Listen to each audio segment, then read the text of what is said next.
al doctor H.C.F. Mancilla. Un aplauso, por favor.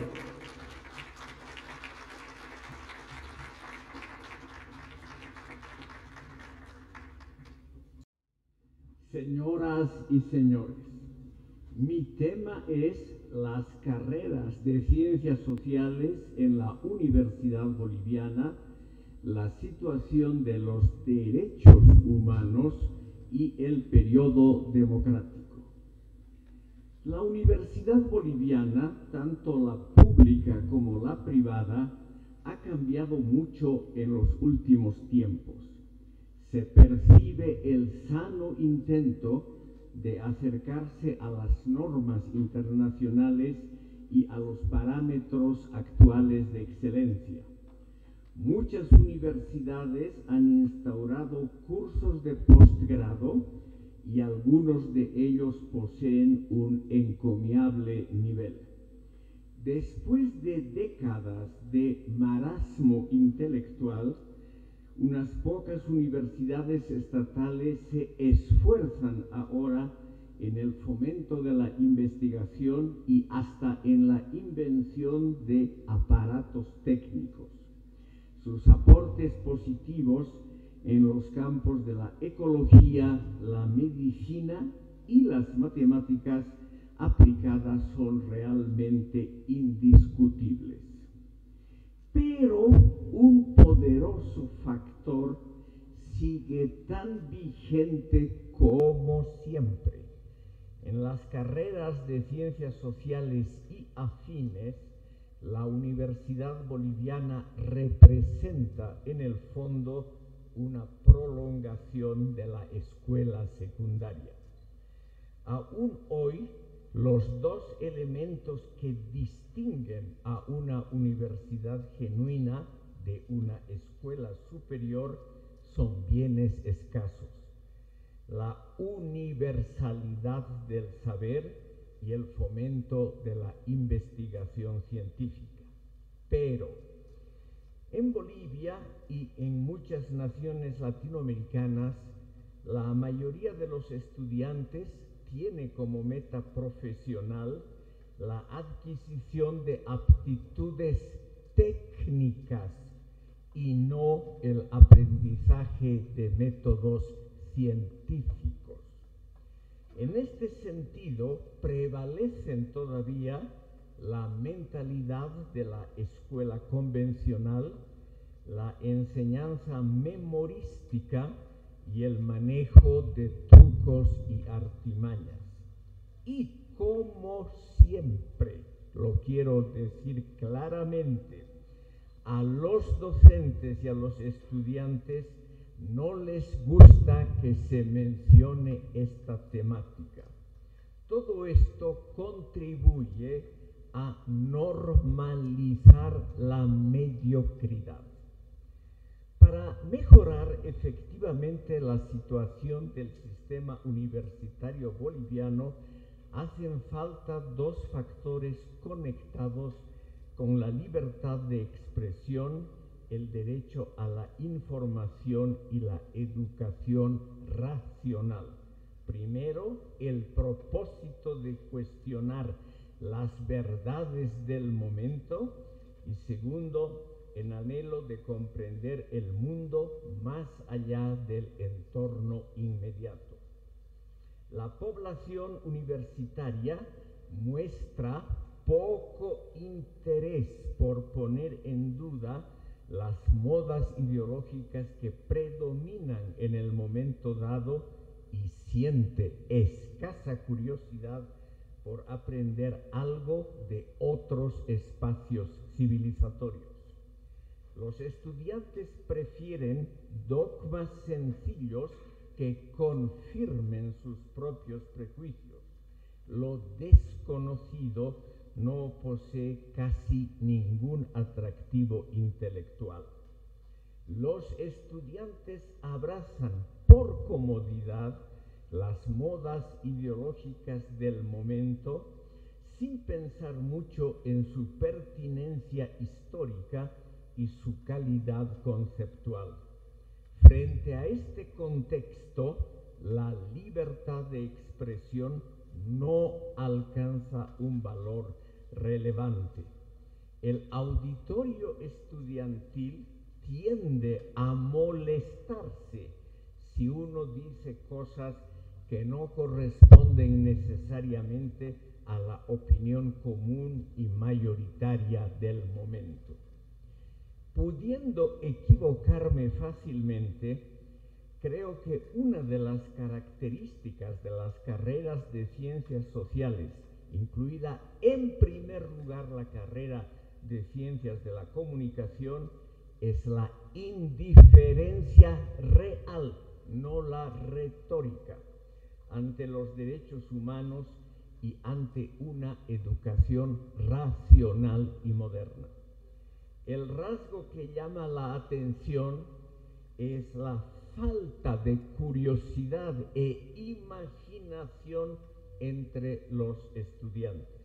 No debo generalizar injustamente, porque hay muchos universitarios que indagan sobre su ámbito social e investigan acerca de numerosos dilemas nacionales. Pero a la mayoría el ancho mundo les tiene sin cuidado, como si no viviésemos en un planeta pequeño y fuertemente intercomunicado. Ellos retornan inmediatamente a los problemas del día, a la coyuntura política del momento y, ante todo, a las teorías que les brindan seguridad anímica, como las doctrinas difundidas por Eduardo Galeano y Enrique Dussel. Profesores y alumnos parecen ser indiferentes al decurso del ancho mundo. Notables baluartes del conservadurismo pueden ser detectados en estas facultades y carreras de ciencias sociales, jurídicas y humanistas. Independientemente de su línea doctrinaria, la gente de la palabra y del pensamiento se inclina aún hoy por una retórica convencional, donde casi nunca faltan elementos nacionalistas, o mejor dicho, argumentos que imputan los males de la nación a los agentes externos. Dejando de lado algunas notables excepciones, el estilo sigue siendo retumbante y redundante, ampuloso, patriotero y también impreciso y gelatinoso. Eso se percibe claramente en las nuevas modas de los estudios culturales, subalternos, postcoloniales y curiosas especies de ese estilo. Los correspondientes productos publicados no dejan vislumbrar destellos de un enfoque genuinamente crítico. Los intelectuales progresistas, por su parte, reiteran los lugares comunes de la tradición y de las convenciones nacionalistas y socialistas. Nunca perdieron ellos una palabra sobre el autoritarismo reinante en los países socialistas y durante la propia historia nacional. Nunca criticaron las prácticas aberrantes del medio sindical. Nunca perdieron una palabra sobre el burocratismo administrativo burocrático de la propia universidad, que tiene una de las burocracias más frondosas y menos eficaces de todo el tercer mundo.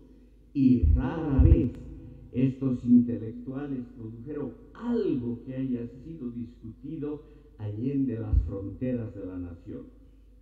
La universalidad del conocimiento y la investigación científica están vinculadas a dos factores muy conectados con la libertad de expresión, el derecho a la información y la educación racional. Con el peligro de equivocarme, creo que hasta hoy la población universitaria no se preocupa por ponerse a sí mismo en duda, por cuestionar sus convicciones más profundas y siente escasa curiosidad por aprender algo de otros medios y ambientes civilizatorios. Los estudiantes prefieren dogmas sencillos que confirmen sus propios prejuicios. Lo desconocido no posee ningún atractivo intelectual. Quiero mencionar un ejemplo cotidiano. Los asistentes a los actos académicos y universitarios, con pocas y notables excepciones, prefieren los argumentos sencillos, fáciles de memorizar. Las simplificaciones son, en el fondo, siempre bienvenidas, pues ahorran esfuerzos y hacen recordar algo que los oyentes ya sabían. Es probablemente un retorno a las propias raíces civilizatorias altamente apreciadas. Los matices generan un cierto desasosiego social-cultural, pues las audiencias creen que tienen que esforzarse innecesariamente por comprender diferenciaciones insignificantes. Paralelamente se percibe la alta estima de que gozan las definiciones que pueden ser memorizadas, aunque ellas provengan de la escolástica medieval, que impide un análisis más profundo de la cuestión debatida. Aunque suene extraño, todo esto recuerda el papel central de la liturgia en la cultura boliviana. La liturgia es un acto y un rito repetitivo que brinda tranquilidad al creyente religioso o al partidario ideológico de una doctrina secular. La mejor verdad es la que se reproduce continuamente hasta quedar impregnada en la memoria colectiva.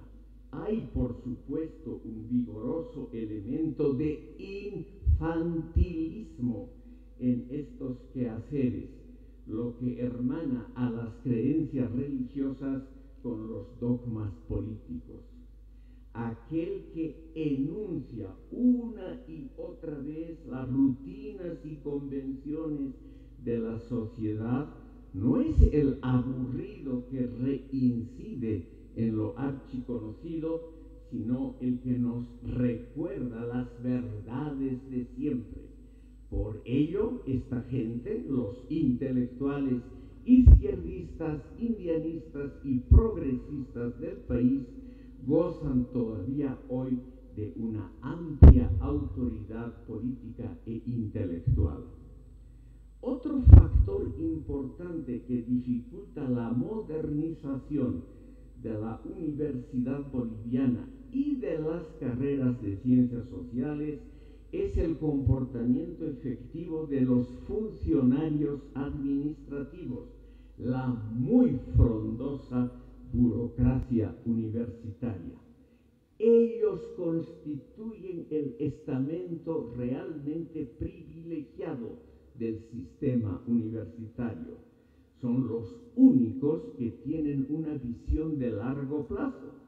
Y esta visión es que todo siga como hasta ahora, que no exista un control desde la sociedad sobre la actividad financiera o en torno a los resultados de la labor universitaria. No están los funcionarios obviamente contra la investigación científica o contra la universalidad del saber. A los funcionarios administrativos estos factores les resultan del todo indiferentes.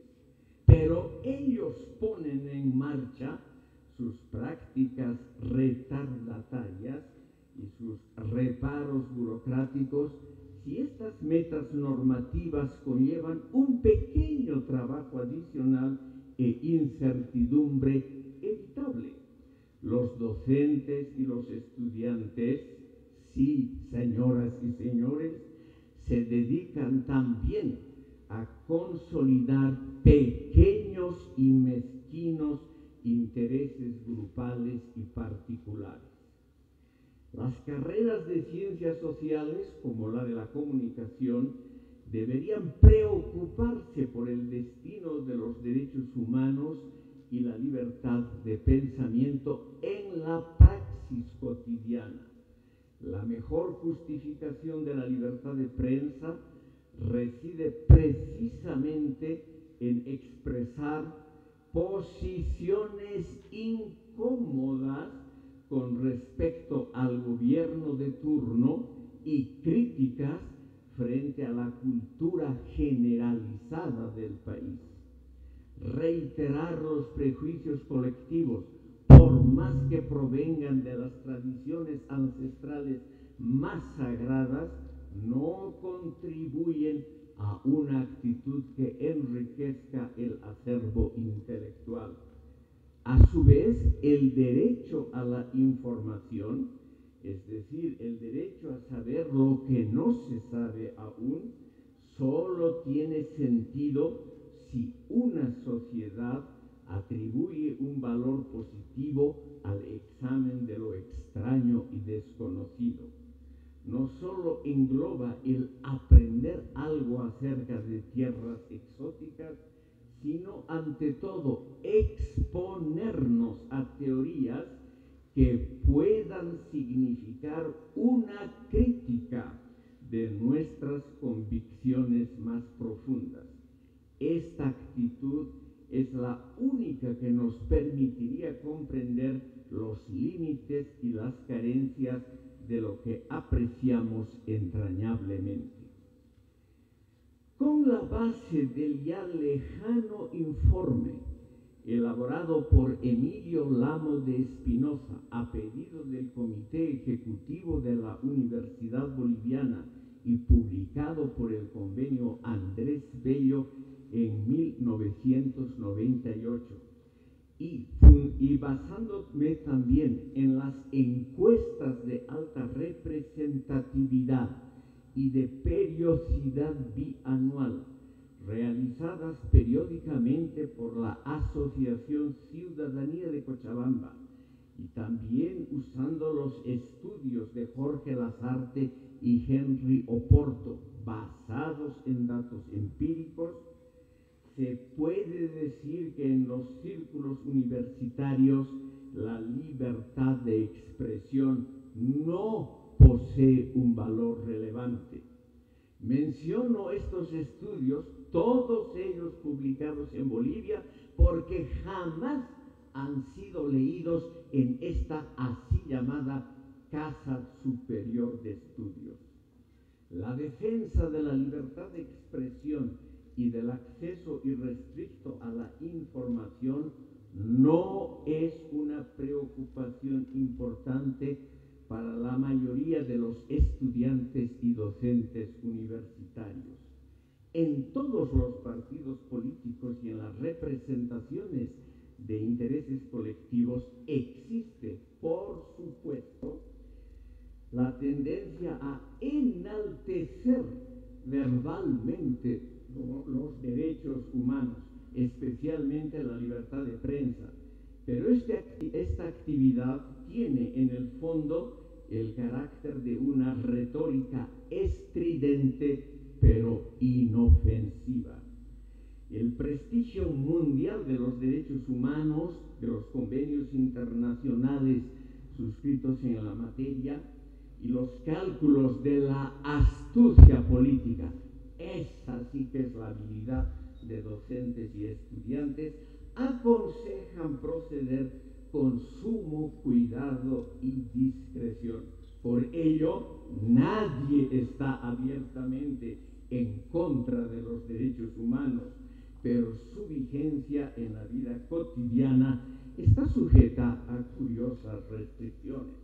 O dicho en forma más clara, los derechos humanos son respetados si no perjudican los intereses particulares de tal o cual partido, grupo o movimiento.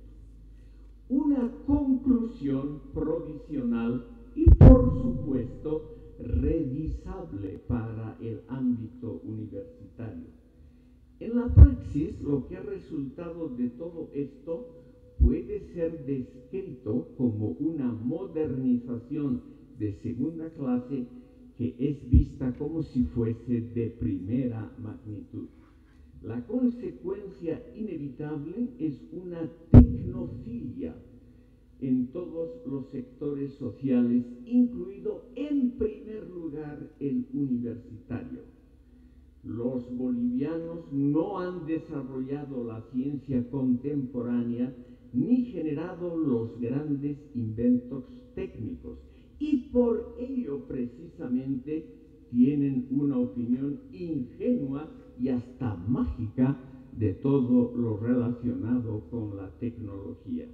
Casi todos los grupos sociales subestiman la esfera del pensamiento crítico científico con el mismo entusiasmo con que utilizan las técnicas y tecnologías importadas sin reflexionar sobre las consecuencias a largo plazo de tal comportamiento.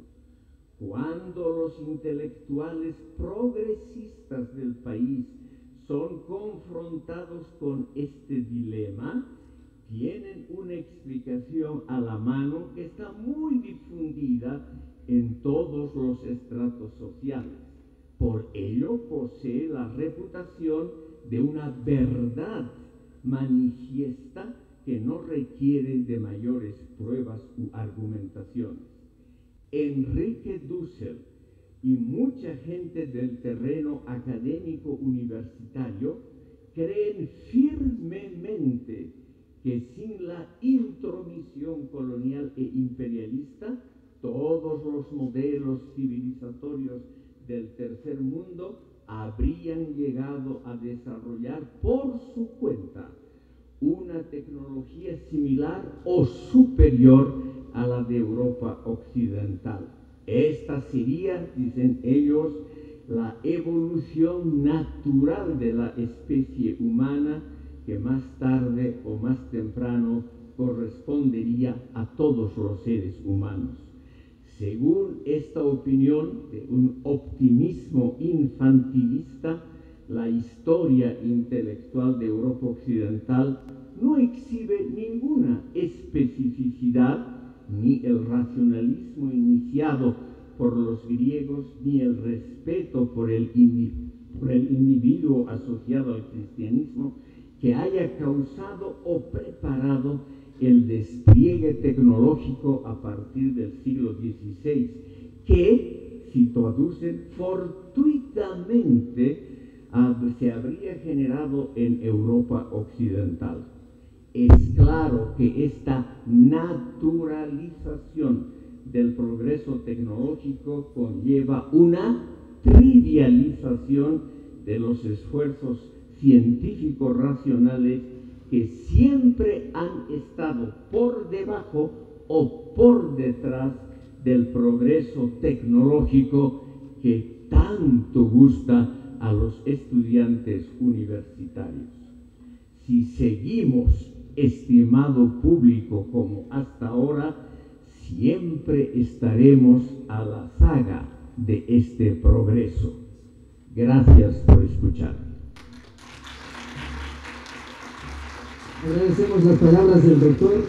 HCF Mansilla nos expresaba bastantes ideas, entre ellas, sobre todo, de una visión analítica, ¿no?, y crítica con nosotros, que nos dice que la enseñanza nos lleva a la simplificación, la enseñanza actual, que también está criticando el método de la universidad, nos dice que aún llevamos el método escolástico medieval.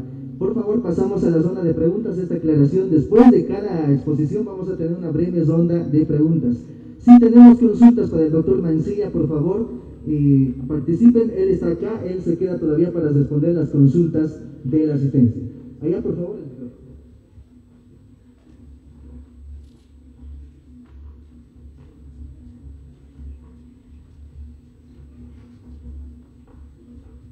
Hola, buenas tardes. Muy interesante la exposición del señor Mancilla. La pregunta que quiero realizar es la siguiente. Ya hemos venido hablando desde que ha empezado el seminario en el tema ideológico, en el tema democracia, lo que son las dictaduras y lo que son las democracias, ¿no? Actualmente, en el sistema de gobierno que tenemos, se habla de la descolonización.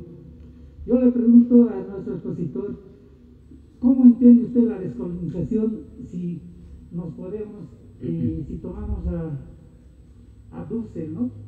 Que dice que se hubiese originado una especie de tecnología acá, en todo lo que es la América, una propia tecnología. ¿Cómo haríamos nosotros si descolonizamos lo que tenemos hoy, lo que es también producto de la globalización? Esa sería mi pregunta, doctor. Gracias por su pregunta, que es muy importante. Los seres humanos, incluidos en primer lugar intelectuales, estudiantes, profesores y ramas anexas, no pueden vivir en general, hay naturalmente excepciones, sin autoengañarse continuamente y sin crear teorías, concepciones que hacen plausible, es decir, digerible, el autoengaño. Los temas de colonización, descolonización y demás pertenecen a ese poderoso impulso humano que existe en todas las culturas de autoengañarse con teorías que suenan muy bien. Aquellos que hablan de la descolonización necesaria del pensamiento, y sobre todo en América Latina, usan naturalmente el idioma de los colonizadores, los conceptos y teorías que han sido traídos de afuera. Todos los días del año utilizan los cachivaches como teléfonos celulares y otras tonterías de la civilización occidental, y lo hacen con un enorme gusto y placer. Todos aquellos, sobre todo los muy jóvenes, que hablan y se llenan la boca con palabras huecas como descolonización, se dedican en la noche a las discotecas, a las libertades eróticas y a otros placeres que son propios de la cultura occidental. Usted naturalmente va a pensar que yo estoy yendo por las ramas y que no estoy contestando precisamente lo que usted ha preguntado. Pero aquí tenemos el problema de que una concepción general extraordinariamente popular nos dice, para tranquilizarnos, que nosotros hubiésemos conseguido una gran cultura, exactamente lo mismo en países africanos y asiáticos donde tuve que vivir varios años. Las teorías son absolutamente iguales. Todos ellos creen equivocadamente que sin la nefasta intervención del colonialismo, todos estos países hubieran alcanzado un nivel notabilísimo de desarrollo y la gente no habría conocido las alienaciones modernas. Pero esa misma gente que cree eso, tiene esos conceptos, empezando por las alienaciones modernas y las teorías de la emancipación individual, las han adoptado de la denostada civilización occidental. Por lo tanto, esos esfuerzos descolonizadores tienen solo un fin pragmático y concreto, que es dar empleo y un sentido a la vida a un montón de intelectuales que sin ellos, sin estos adminículos, no tendrían de qué vivir. Por lo tanto, pobrecitos, no podemos quitarles ese caramelo y hay que seguir hablando de descolonización, hay que seguir fomentando ese viceministerio de la absoluta inutilidad práctica, que es el viceministerio de descolonización, porque el eliminarlo traería algunos problemas sociales a esa gente tan necesitada de un aporte económico. A eso se reducen en el fondo esas teorías, que obviamente en esta sala nadie me va a creer, porque aquí ha sido extraordinariamente fuerte la tendencia dogmática que empezó con la universidad medieval. La Universidad de San Francisco Javier es el mejor ejemplo de la continuación de prácticas escolásticas con una pátina moderna. No me van a creer, porque eso significaría cuestionar las convicciones profundas y los prejuicios que tienen todos ustedes. Y permítanme una palabra dura, estimadas y estimados oyentes, yo no creo que ustedes estén en la capacidad de ser autocríticos. Tal vez hay alguna otra pregunta. Muchas gracias, César Soto, de la carrera de Derecho de esta universidad. Quisiera que, luego de hacer una crítica constructiva y una pequeña reflexión a cómo están los estudiantes actualmente y cuál sería el futuro aporte que puedan tener a la sociedad en estos 40 años de recuperación de la democracia, como bien decía el decano, me gustaría saber que pueda de alguna manera usted decir o expresar cuáles pueden ser los elementos positivos o de anhelo que usted quisiera dar hacia estos jóvenes que de alguna manera van a ser parte de tanto del aparato burocrático como de la vida económica, política y social de este país. Y un pequeño plus más, si me permitiera, por favor. ¿Cuál es el anhelo de estos 40 años de recuperación de democracia que Hugo Celso Felipe Mansilla tiene para con la sociedad boliviana? ¿Cuál es aquella utopía posiblemente que quisiera expresar en este tiempo, tomando en cuenta de que han habido una serie de hechos que muchas veces es la política la que termina interviniendo y llevando a la sociedad de un camino hacia otro? ¿Cuál cree o cuál sería el sueño que tiene Hugo Celso Felipe Mansilla para con nuestra amada Bolivia? Muchas gracias. Lo único que yo desearía, y es lo más difícil de alcanzar, sería que los estudiantes, con ayuda de sus profesores, eso sería casi imposible de conseguir, se dediquen a pensar críticamente por cuenta propia, que ellos mismos hagan una especie de examen de conciencia, que ellos se den cuenta leyendo, o sea, una actividad impensable hoy en día donde prácticamente nadie lee, que se dediquen a leer cosas serias, que se dediquen a investigar por su cuenta, que se dediquen sobre todo a cuestionar sus anhelos más profundos. Eso sería lo mejor que pueden hacer los estudiantes. La segunda parte de su intervención se refiere a un uso muy confuso de la palabra anhelo. No he entendido bien lo que usted quiere decir, pero supongo que usted quiere una apreciación de los 40 años de democracia. Lo puedo decir en una sola frase: es el mal menor. Evidentemente, entre una dictadura militar y un mal gobierno civil, un gobierno burocrático, populista, etc., es esta, la segunda alternativa, mejor que la dictadura militar, pero no es de ninguna manera lo ideal. Lo ideal sería que la población boliviana tenga verdadera conciencia de sus anhelos profundos y de sus limitaciones y prejuicios que están envueltos en esa humareda de los saberes ancestrales que solamente dificulta el conocimiento crítico de nosotros mismos. Aquí hay una señora que quiere hablar. La última pregunta, por favor. No, pues una vez más. No. Por mí no hay problema. Bien, bien.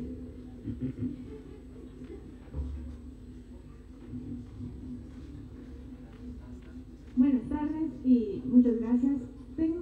consulta. O sea, yo entiendo de alguna forma que ha expuesto que no somos autocríticos en muchos aspectos, pero me gustaría saber, o sea, ¿cuáles serían las pautas para poder mejorar esa autocrítica que deberíamos tener como personas o como estudiantes indistintamente?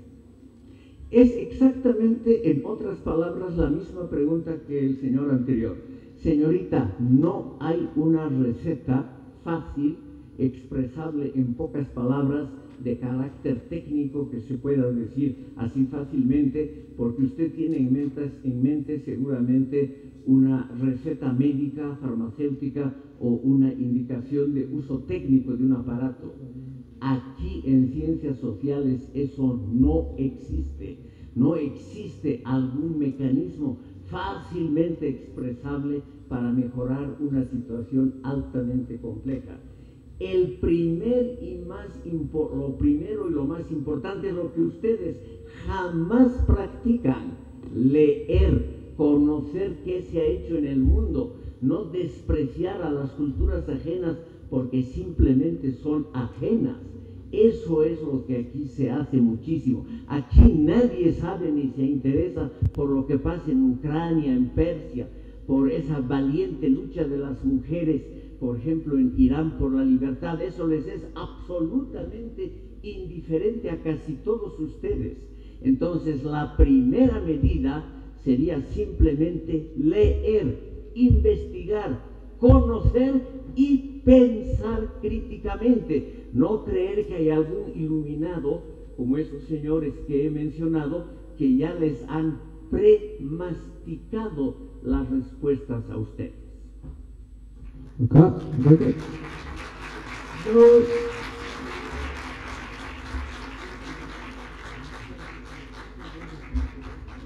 Agradecemos la ponencia de nuestro invitado, el doctor Hugo Celso Felipe Mancilla, y las debidas participaciones que lo ha hecho el público en general.